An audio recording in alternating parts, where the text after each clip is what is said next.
इस आईपीओ को आप कैसे देखते हैं? डिटेल तो भरने का वजह नहीं है ना। छोटा small size small price IPO आजकल तो बस वही ट्रेंड में है। 75 से 80 रुपए का प्राइस बैंड है और इश्यू की साइज 309 करोड़ रुपए है, तो फिर क्या है, आराम से भरी जाएगा। और छोटे प्राइस के आईपीओ में इन्वेस्टर का कॉन्फिडेंस लेवल इतना ज्यादा होता है कि ऊपर ही खुलेगा, जो हाल ही में आपने इसमें देख ही लिया ईएमआई में। तो मेरे ख्याल से उस वजह से रिटेल ज्यादा उत्साहित है। पहली चीज तो ये बता दूं कि इस आईपीओ पे मेरे रेटिंग जो है वो न्यूट्रल है। आशीष वाला ये आप बोल रहे हो। तो आशीष से वही जो मैं संकेत लेने की बात कर रहा था, न्यूट्रल रेटिंग है। न्यूट्रल रेटिंग का मतलब ये है कि मैं मन नहीं बना पाया हूँ कि इस आईपीओ में पैसे लगाने की राय दूं या ना दूं। मतलब पैसे लगाने की राय दूं ये भी मन नहीं बना पाया हूँ, और अवॉइड करने की राय दूं ये भी नहीं बना पाया हूँ। क्यों ऐसा? उसके कारण है दीप, कुछ चीजें अच्छी है और कुछ चीजें उतनी अच्छी नहीं। तो पहले चीज अच्छी की बात करें, बेसिकली जो भी स्टार्टअप्स वगैरह ये हैं कंपनियां, इनमें अगर कोई इन्वेस्टर पैसा लगाना चाहते हैं तो उनको जिस तरह की इंफॉर्मेशन डिटेल्स ये चाहिए उनकी ये मदद करते हैं। ये अपने आप में एक यूनिक बिजनेस मॉडल है, और दुनिया का तो मुझे नहीं पता, कम से कम हिंदुस्तान में ये पहली कंपनी होगी जो लिस्ट होगी इस तरह के अलग बिजनेस मॉडल वाली। तो नेचुरली यूनिक बिजनेस मॉडल होता है तो उसकी एक अलग क्रेज होती है इन्वेस्टर्स में, तो वो रहेगी। ठीक है, तो पहली चीज ये अच्छी बात है। दूसरी बात है 10 साल से प्रमोटर्स ये काम कर रहे हैं, वो इस बिजनेस को समझते हैं।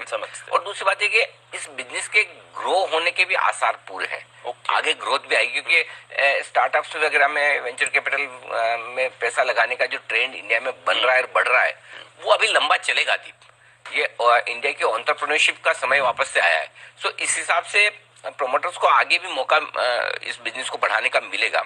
और तीसरा ये कि छोटी साइज का आईपीओ, छोटी प्राइस का आईपीओ है, 300 करोड़ का आईपीओ, 75-80 रुपए का प्राइस बैंड, वैसे भी थोड़ा लोगों का उसमें रुझान बढ़ जाता है।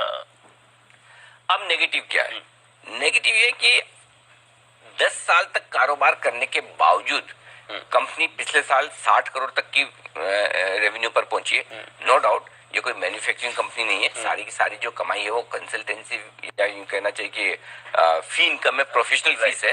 तो उस हिसाब से 60 करोड़ 10 साल में ठीक भी कह सकते हैं। इस क्वार्टर में उन्होंने 18 करोड़ किया है, तो समझो 18 करोड़ के हिसाब से देखे भी तो 70-75 करोड़ का इस साल का रेवेन्यू कर सकते हैं, 80 करोड़ कर सकती है। लेकिन 10 साल में 80 करोड़ पहुंचना कोई बहुत बड़ी ग्रोथ नहीं है। प्रॉफिट अभी तक पिछले फाइनेंशियल ईयर तक कंपनी प्रॉफिट में नहीं थी। पहली बार इस क्वार्टर में प्रॉफिट आई है, वो भी 22 लाख रुपए का। तो मेरा ये समझना है कि थोड़ा कंपनी को और इंतजार करना चाहिए। ये ना माइंडसेट वैसी है जैसी जो स्टार्टअप्स की होती है, जल्दी जल्दी आईपीओ लाओ, लिस्ट कराओ, जिसको निकलना है निकल जाओ। सेम स्टार्टअप्स को एडवाइस करने वाली फर्म की माइंडसेट भी वैसे दिख रही है। चलो पहली बार 22 लाख का प्रॉफिट आया, एक वो भी क्वार्टरली, अभी तक किसी साल में कमाया नहीं, चलो लिस्ट करो। और उसमें प्रमोटर बेच भी रहे, करेक्ट। पोस्ट इश्यू प्रमोटर की स्टेक 35-37% रह जाएगी। सो मुझे लगता है कि थोड़ा कंसिस्टेंटली उनको ट्रैक रिकॉर्ड दिखाना चाहिए था। प्रॉफिट में आते, साल 2 साल दिखाते, उसके बाद आते तो उनको वैल्यूएशन भी ज्यादा मिलते और लोगों को कॉन्फिडेंस भी ज्यादा था। अब जहां तक वैल्यूएशन का सवाल है, रीजनेबल है, अट्रैक्टिव नहीं। जो इनकी रेवेन्यू है उसका 10 टाइम वैल्यूएशन मांग रहे हैं। अब पता नहीं, अभी 60 करोड़ का रेवेन्यू अगले साल में 120 करोड़ कर दे, ये तो मुझे नहीं पता। फ्यूचर प्रोजेक्शन तो हमारे पास है नहीं, लेकिन जो वैल्यूएशन ये अभी मांग रहे हैं वो सस्ता तो नहीं है। नहीं है ना? नहीं। अगर 60 करोड़ का रेवेन्यू है, 80 करोड़ का भी मानूं, 800 करोड़ का मार्केट के पे मांग रहे हैं, 10 टाइम वैल्यूएशन फॉरवर्ड अर्निंग पे सस्ता नहीं। प्रमोटर अच्छे हैं, क्लीन है, कोई किसी तरह के कोई क्रिमिनल केसेज ये वो फालतू चीज नहीं है, अच्छा बिजनेस है, यूनिक है। तो कुछ चीजें अच्छी है, कुछ चीजें कम अच्छी है। तो या तो आप न्यूट्रल रेटिंग पे अपने हिसाब से अपना डिसाइड कर लें, या लॉन्ग टर्म के हिसाब से सोच के कर लें, या आईपीओ के बाद मैनेजमेंट जब ज्वाइन करके आपको पर्सनली गाइडेंस दे।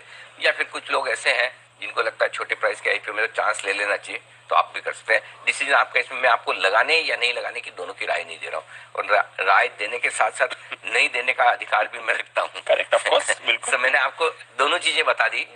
उन दोनों चीजों को देखते हुए मैं बहुत क्लियरली नहीं मन बना पा रहा हूँ कि किस चीज पे भरोसा करना चाहिए।